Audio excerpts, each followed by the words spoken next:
Bonjour. Chères concitoyennes, chers concitoyens, mon nom est Hélène Touze, je suis sous-ministre des politiques technologiques au sein du ministère de la Nouvelle Normalité.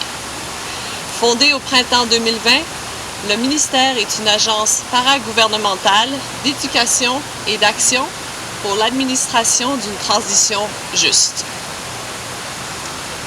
Pourquoi une nouvelle normalité? Parce que la normalité, telle que nous la connaissons, n'est plus viable. Même le vent est d'accord. Des milliers de scientifiques, d'économistes, de médecins, de professeurs, entre autres, nous le disent.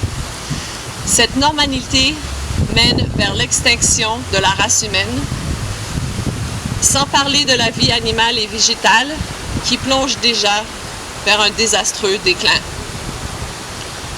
Nous devons absolument décarboniser notre société en 2030 et non en 2050, comme l'indique l'accord de Paris. Pourquoi 2030? Parce que c'est la seule cible qui prend réellement en compte l'urgence climatique et la justice climatique. Les pays du Nord global, tels le Québec et le Canada, sont majoritairement responsables des émissions de gaz à effet de serre et ont le plus de ressources pour mitiger les changements climatiques. Tandis que les pays du Sud global, qui en sont le moins responsables, payent le plus fort prix sans ressources nécessaires. Est-ce juste? Non. Le ministère ose dire ce qu'il faut dire et faire ce qu'il faut faire. Nous organisons des actions ponctuelles à travers la province pour éveiller les consciences de nos concitoyennes et concitoyens. Nous devons nous questionner sur les valeurs de notre société présentement axées sur la croissance et la surconsommation. Nous devons absolument confronter les entreprises multinationales, ces entités monstrueuses qui n'ont qu'un agenda, le profit.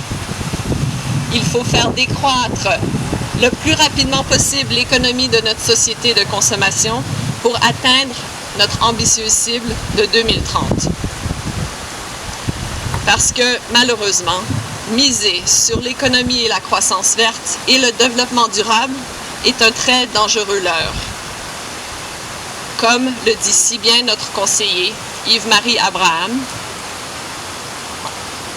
quote, « On ne peut vouloir en même temps produire toujours plus de marchandises et cesser d'aggraver la destruction en cours de notre habitat terrestre. Ces deux objectifs sont incompatibles.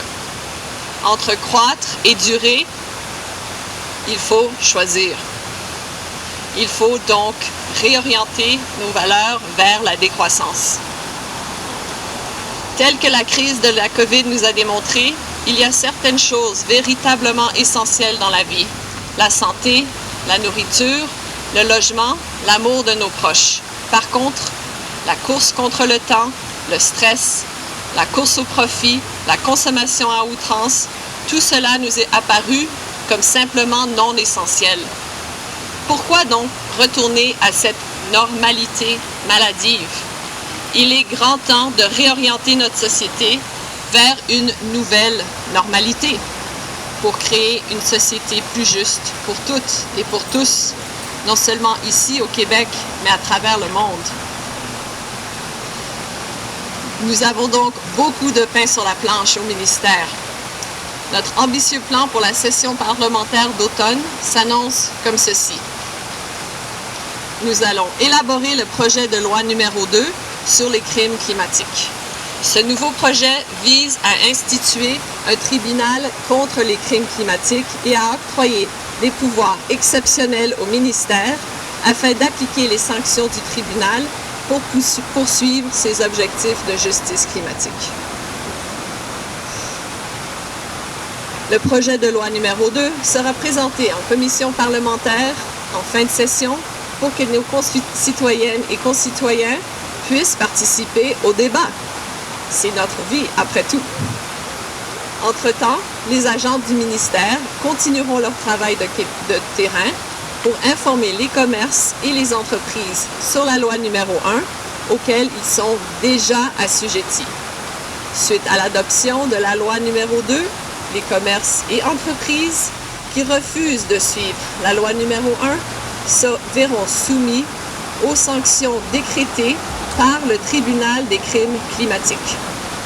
Merci à toutes et à tous d'être présents, en personne ou virtuellement. J'ai très hâte de travailler avec vous. Je passe maintenant la parole à ma collègue Saskia Marks, la sous-ministre de la Recherche.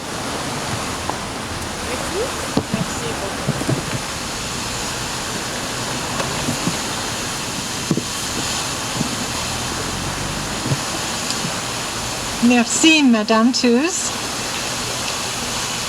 The ministry staff, and above all, citizens, it is an incredible honor to be here in our beautiful national capital today to speak to you about Law 2, one of the first laws of its kind in the world to criminalize the production and consumption of goods and services that prevent us from reaching net zero CO2 emissions by 2030.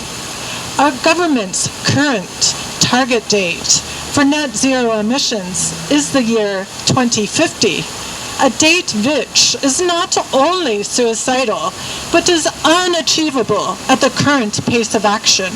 Places like Quebec adopted the 2050 target in line with the Paris Agreement, and following also the special report issued in 2018 by the Intergovernmental Panel on Climate Change, or the IPCC, which said that if we reduce our CO2 emissions by 45% by 2030, we have maybe a 67% chance of averting irreversible catastrophic losses and destruction.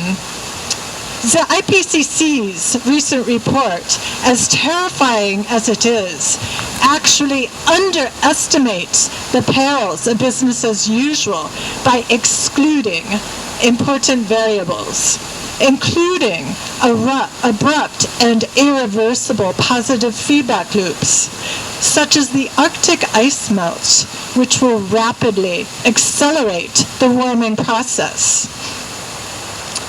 The fact that we do not have the carbon capturing technology and will not have it anytime soon, that the IPCC assumes in their calculations, or that the reduction of pollution from the reduction in fossil fuel burning will paradoxically cause global temperatures to increase even further.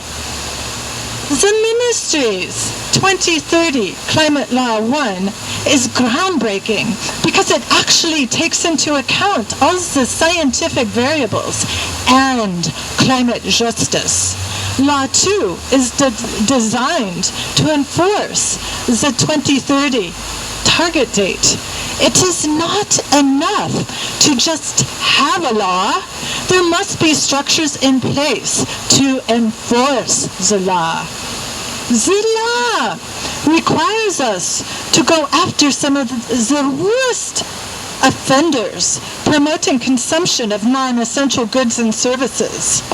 By goods and services, I mean the morning's latte, the flights we take, and the SUVs we drive.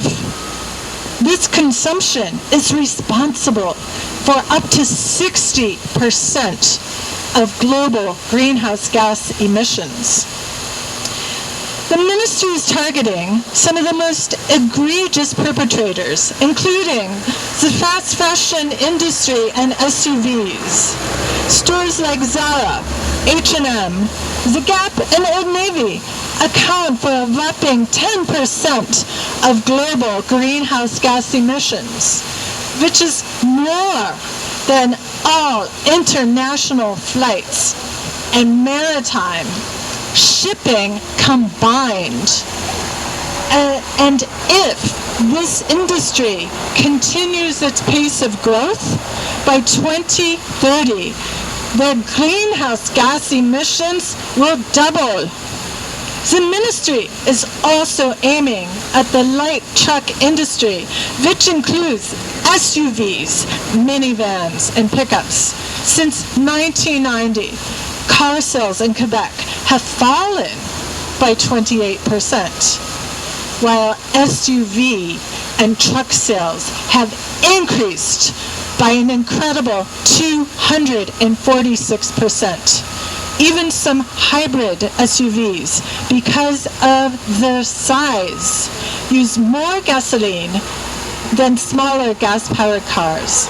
Gasoline sales have risen by 13% in the past 5 years, largely due to the increased number of SUVs on our roads. Under Law 2, the fast fashion industry and SUV sales and purchase will be criminally prosecuted to ensure the safety and well-being of all Quebec citizens. We are well aware that sacrifices must be made.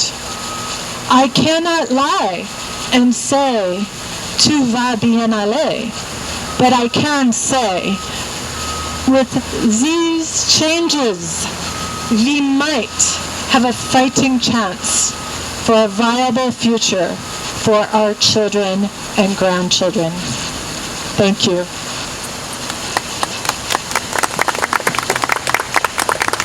Merci beaucoup, Mesdames les ministres. Est-ce qu'il y aurait des questions? Madame? Oui. Alors, Mélanie Fleury du journal L'Impression. Vous en avez un peu parlé tout à l'heure dans notre conférence de presse et je comprends que votre ministère en fait est d'Asie, comme plusieurs d'ailleurs, que notre système économique capitaliste est responsable en fait de la crise écologique, climatique et sociale que l'on vit présentement. Alors, j'aimerais que vous développiez un petit peu plus sur les alternatives que vous proposez. Ouf.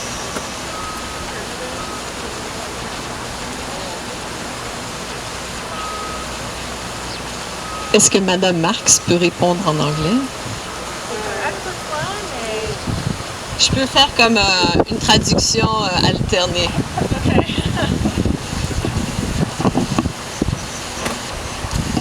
Okay, thank you. That is a very, very important question. And that is probably the question that the ministry receives the most often. It's how do we change the system?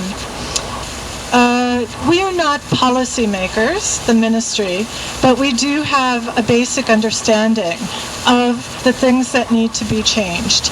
The capitalist system is based on continual growth. So we must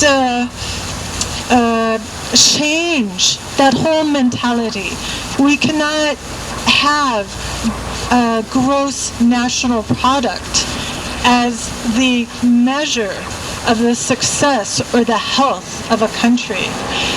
It should be based on measures of basic human rights and of the kind of sustainable and regenerative world that the people are inhabiting.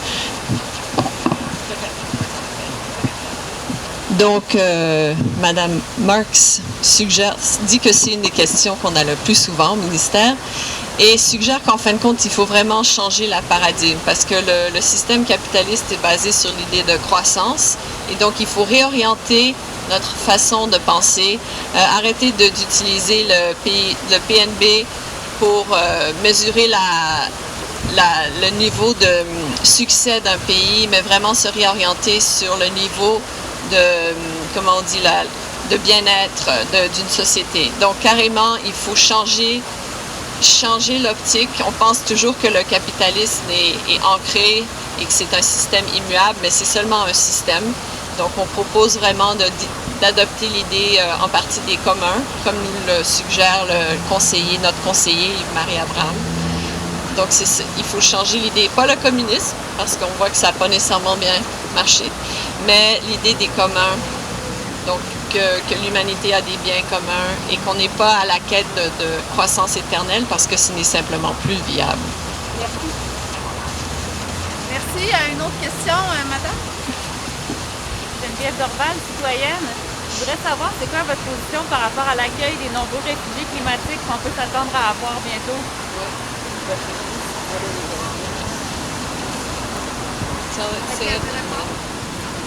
Donc la question est par rapport au nombre de réfugiés climatiques qu'on aura bientôt. Très excellente question. On voit déjà... Le micro, c'est qu'on voit déjà en Europe. Okay, merci. That's a very, very good question also. The United Nations currently estimates that there will be 1 billion climate refugees by 2050. That is an astounding number. Donc, les Nations Unies disent qu'en 2050, il y aura 1 milliard de réfugiés climatiques, ce qui est un chiffre astronomique. And so I think that what we need to do is, we know this is happening, and we need to start right now to draw down our CO2 emissions. And we've reached a point now where we have to start adapting to the changes that are going to take place. So we have to start creating some kinds of structures and systems that will accommodate the massive migrations that we're going to see. And I think that we are going to have to change our mentality also. There are certain sectors of this current government, for example, which seem to be somewhat anti-immigrant. Not ours, not the ministry, of course, no, but Quebec. And I think that mentality is going to make things exceedingly difficult and could cause even more suffering if we close our doors and say, no, we are only protecting ourselves. You cannot come here. Donc, en premier lieu, bien sûr, c'est qu'il faut décroître les émissions de carbone, bien sûr, parce que c'est la première chose à faire. Mais la réalité des réfugiés climatiques est bel et bien là. Et il faut absolument changer la mentalité par rapport à l'immigration, que, en partie, et ça, Mme Marks ne l'a pas dit, mais j'interviens, c'est que comme ce que j'ai dit, et ça c'est la réalité, nos pays, les pays du Nord global sont en majeure partie responsables des émissions. Donc, pour nous, on pense que c'est absolument nécessaire d'ouvrir la porte aux immigrants, aux réfugiés climatiques, parce que c'est nous qui sommes en majeure partie responsables de ce qui arrive dans leur pays, la sécheresse, les guerres dues à la sécheresse, les bouleversements comme on voit au Bangladesh. Donc, absolument, il faut changer la mentalité. Il faut pas avoir peur de l'immigration et des réfugiés. Il faut vraiment se dire, on est tous ensemble dans un monde.